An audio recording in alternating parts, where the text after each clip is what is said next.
Olá, bom dia. Hoje é terça-feira, dia 25 de maio, data que marca um ano da morte de George Floyd nos Estados Unidos.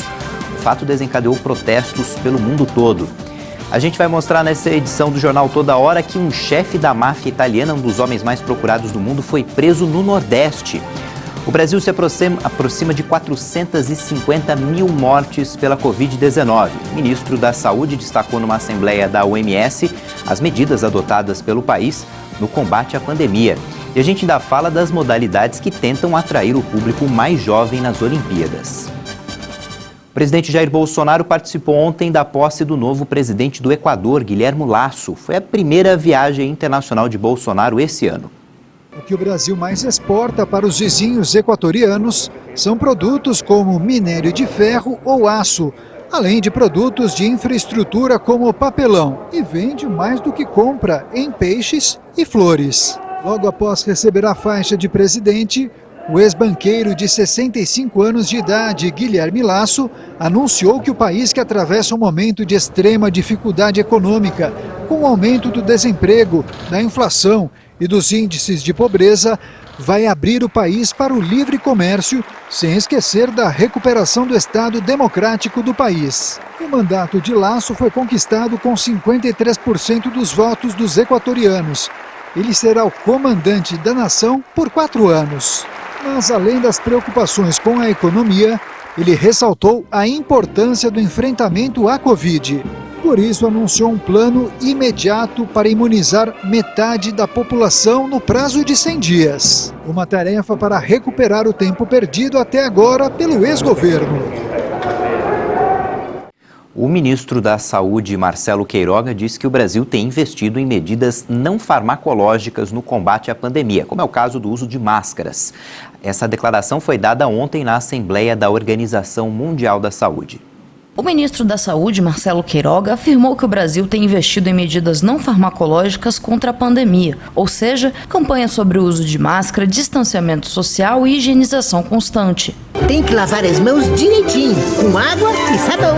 E nada de ficar muito juntinho. A declaração foi dada durante a Assembleia da Organização Mundial da Saúde, realizada nesta segunda-feira. A participação do ministro da Saúde foi através de um vídeo gravado na última sexta-feira pela equipe da pasta. No Brasil, investimos recursos financeiros e humanos na promoção da saúde e na retomada da economia. A isso, somamos nossa firme recomendação de medidas não farmacológicas para toda a população. Hoje, nossa maior esperança para permitir o retorno gradual e seguro à normalidade é a ampla vacinação. Até o momento, o SUS já distribuiu mais de 90 milhões de doses de vacinas. Temos capacidade para imunizar de forma célere toda a nossa população, desde que mais vacinas estejam disponíveis. Nesta segunda-feira, algumas capitais brasileiras suspenderam a vacinação contra a Covid-19 por falta de doses, entre elas Goiânia. O país enfrenta ainda dificuldade na importação do insumo farmacêutico ativo. Após uma parada na produção de vacinas pela falta do IFA, a Fiocruz deve retomar o invase de imunizantes nesta terça-feira. Um novo lote do IFA chegou no sábado e permitirá a produção de 12 milhões de doses. Já o IFA para o Butantan deve chegar nesta terça-feira e garantirá a produção de 5 milhões de doses da Coronavac. O avião que trará carga deixou a China na tarde desta segunda-feira. O diretor-geral da OMS, Tedros Adhanom, pediu que os países que podem doem vacinas ao programa COVAX para que as doses sejam distribuídas proporcionalmente. O diretor-geral da OMS disse que a pandemia está sendo perpetuada por uma escandalosa desigualdade e que um pequeno grupo de países fabrica e compra a maioria das vacinas do mundo. Tedros Adhanom fez um discurso pedindo que os países mais ricos ajudem os países pobres na imunização contra a Covid-19, para vacinar 10% da população de cada país até setembro e 30% até o final de 2021. Disse ainda que a única escolha que temos é entre a cooperação e a insegurança, e que se alguém fica para trás, todos ficam. O aumento da capacidade produtiva global é essencial para garantirmos o acesso justo e equitativo à vacinação, inclusive por meio de iniciativas como o ACT-A e a COVAX, que o Brasil tem orgulho de apoiar. Entendemos ser fundamental o uso de critérios epidemiológicos no processo de alocação de vacinas. Daqui a pouco a gente atualiza o número de vacinados no Brasil contra a Covid. São Paulo registrou a madrugada mais fria do ano. Em alguns pontos da capital do estado, os termômetros chegaram a marcar 2 graus. E no sul pode gear. Então vamos ver como é que fica o tempo hoje em todo o Brasil. A terça-feira ainda começa gelada em praticamente todo o centro-sul do país. Inclusive a possibilidade de geada ao amanhecer entre o extremo sul paulista, parte do interior do Paraná, no Planalto de Santa Catarina e no norte gaúcho. O dia também começa com baixas temperaturas nas demais áreas da região sul e em todo o estado de São Paulo. O tempo vai continuar firme e sem chuva em quase todo o sudeste, no centro-oeste e até em áreas do interior da região nordeste. Por causa da infiltração marítima, pode chover a qualquer hora, mas sem alerta de temporais no extremo norte fluminense. A chuva será passageira entre a região de Aracaju e de João Pessoa.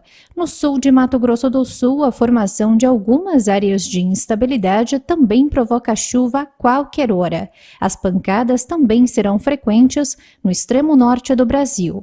Nas demais áreas, inclusive nas capitais Fortaleza, São Luís e Manaus, o dia ainda vai começar com sol, mas pode chover entre a tarde e a noite. O dia começa com apenas 4 graus na região de Curitiba e 8 graus na capital paulista. A temperatura máxima não vai passar dos 22 graus em São Paulo, faz 20 graus na região de Curitiba e 20 graus também na região de Porto Alegre. Vários atos pelo mundo marcam 1 ano da morte de George Floyd em Minneapolis, nos Estados Unidos. Familiares de Floyd e cidadãos organizaram uma passeata para marcar o aniversário da morte de George Floyd, um homem negro morto por um policial branco. O fato desencadeou protestos históricos contra a injustiça racial nos Estados Unidos. O agora ex-policial Derek Chauvin foi condenado por um júri por assassinato e homicídio culposo e vai receber a sentença no dia 25 de junho. Os líderes dos 27 países da União Europeia exigiram que Belarus liberte imediatamente o opositor que foi detido depois que o avião em que ele viajava foi forçado a pousar. O posicionamento do bloco foi decidido durante o primeiro dia de uma cúpula do Conselho Europeu em Bruxelas. Em um vídeo divulgado pela TV pública bielorrussa, o crítico do governo de Alexander Lukashenko disse que está colaborando com as autoridades, confessou a organização de manifestações maciças e ressaltou que está sendo tratado de forma adequada e em total respeito à lei. O jovem de 26 anos afirma que está no centro de detenção número 1 em Minsk, embora a imagem mostre apenas uma mesa e um maço de cigarros. O pouso forçado de um avião da Ryanair, onde Protasevich viajava com a namorada no domingo, levou o grupo de companhias aéreas comerciais Lufthansa a anunciar a suspensão das operações no espaço aéreo bielorrusso. O jovem foi um dos grandes mobilizadores dos protestos que exigiam a saída do presidente Alexander Lukashenko no poder há mais de 2 décadas e que garantiu uma vitória esmagadora em uma eleição que os oponentes dizem ter sido fraudada. As autoridades desencadearam uma violenta repressão contra os manifestantes, detendo milhares, com relatos de tortura e abuso sob custódia, além de várias mortes durante os atos. Depois do intervalo, a gente fala do pagamento da primeira parcela da aposentadoria, o 13º das aposentadorias, e a gente atualiza também os dados da Covid no Brasil e no mundo. Você vai ver ainda que um chefe da máfia italiana foi preso na Paraíba. Até já!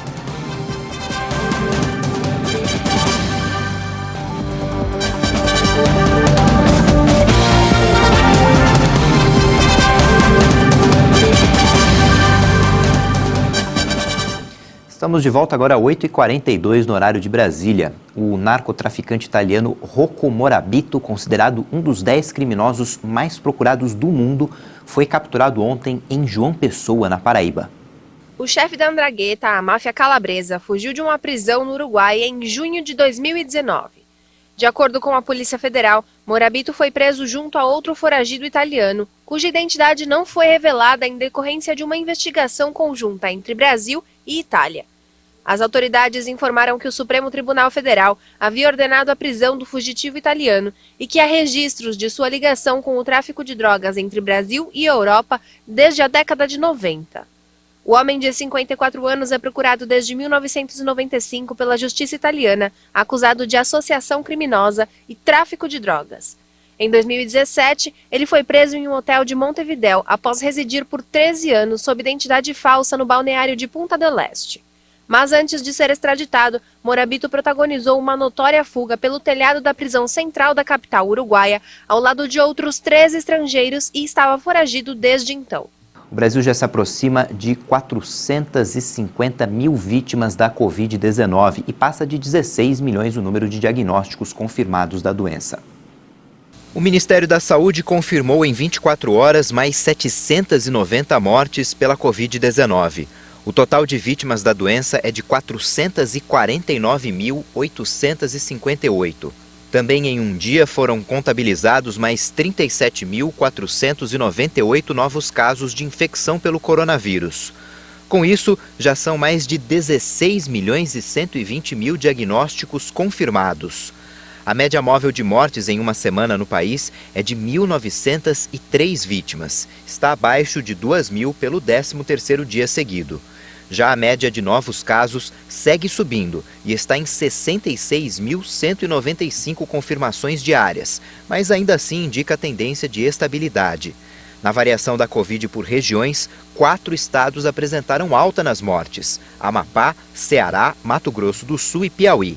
Em estabilidade estão agora 18 estados: Alagoas, Amazonas, Bahia, Espírito Santo, Goiás, Maranhão, Minas Gerais, Paraíba, Paraná, Pernambuco, Rio Grande do Norte, Rio Grande do Sul, Rio de Janeiro, Rondônia, Roraima, São Paulo, Santa Catarina e Sergipe.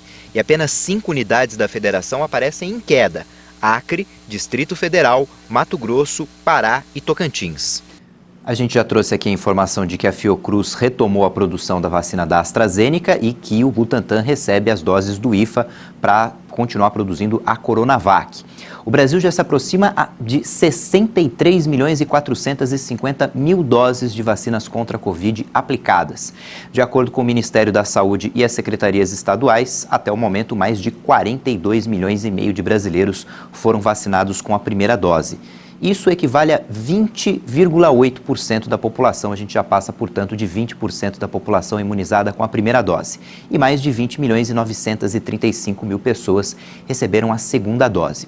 De um dia para o outro, no ranking de estados, foram aplicadas mais de 854 mil doses no Brasil inteiro. E no ranking de estados, aqueles que mais vacinaram a população, proporcionalmente, são o Rio Grande do Sul, Mato Grosso do Sul e, na terceira posição, o estado de São Paulo. Segundo o balanço da Universidade Johns Hopkins, que fica nos Estados Unidos, o mundo todo já tem quase 167 milhões e 345 mil casos confirmados de Covid. Isso desde o início da pandemia no ano passado. São 3 milhões e 474 mil mortes confirmadas. 2 pessoas ficaram feridas ontem em um ataque com faca em Jerusalém. O agressor foi morto por forças de segurança. A tensão não termina em Jerusalém mesmo após o cessar-fogo entre Israel e o Hamas, grupo que domina a faixa de Gaza. Nesta segunda, 2 pessoas ficaram feridas em um ataque com faca em uma estação de bonde da Cidade Santa. O agressor foi morto a tiros pela polícia israelense. O hospital Hadash de Jerusalém disse ter recebido 2 feridos. O exército confirmou que um deles é um soldado. O ataque ocorreu perto da fronteira entre o setor palestino de Jerusalém Oriental, ocupado por Israel, e o restante da cidade. As tensões iniciais que levaram à recente escalada de violência entre o movimento islamita palestino Hamas e o exército israelense em Gaza começaram no final de abril no bairro de Sheikh Jarrah. A gente volta a falar da pandemia porque a China negou que 3 pesquisadores do Instituto de Virologia de Wuhan tenham sido infectados com uma doença que exigia atendimento hospitalar antes que a Covid-19 se espalhasse pelo mundo. Citando um relatório da inteligência dos Estados Unidos, o Wall Street Journal afirmou que 3 pesquisadores do Instituto de Virologia de Wuhan tinham sido afetados em novembro de 2019 por sintomas compatíveis tanto com os da Covid-19 quanto uma infecção sazonal. Nesta segunda-feira, a China negou que cientistas do laboratório tenham sido infectados com uma doença que exigia atendimento hospitalar antes que o coronavírus se espalhasse pelo mundo. A cidade chinesa de Wuhan foi o primeiro epicentro da pandemia.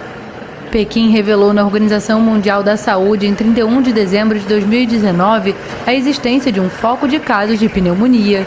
Mas o governo chinês sempre lutou contra a teoria segundo a qual a Covid-19 poderia ter escapado de um de seus laboratórios. Questionado a respeito da possibilidade, um porta-voz da diplomacia chinesa, Zhao Linjiang, qualificou nesta segunda as declarações do jornal americano como totalmente falsas. A hipótese de um vazamento do vírus de um laboratório chinês foi alimentada, entre outros, pelo ex-presidente dos Estados Unidos, Donald Trump. Depois de uma estadia de 4 semanas em Wuhan no início deste ano, um estudo conjunto da OMS e especialistas chineses em março considerou que um incidente de laboratório era altamente improvável. Os especialistas defendem a teoria geralmente aceita da transmissão natural do vírus de um animal, provavelmente o morcego, para o homem, por meio de outro animal ainda não identificado. E os Estados Unidos recomendaram que os americanos não viajem ao Japão, sede dos próximos Jogos Olímpicos. O sucesso dos Jogos Olímpicos de Tóquio segue sob a ameaça da Covid-19. O governo americano cita o crescente risco gerado pela pandemia há apenas 2 meses do início das competições no país asiático. O Japão é criticado por sua lenta taxa de vacinação, com apenas 2% dos 125 milhões de habitantes imunizados.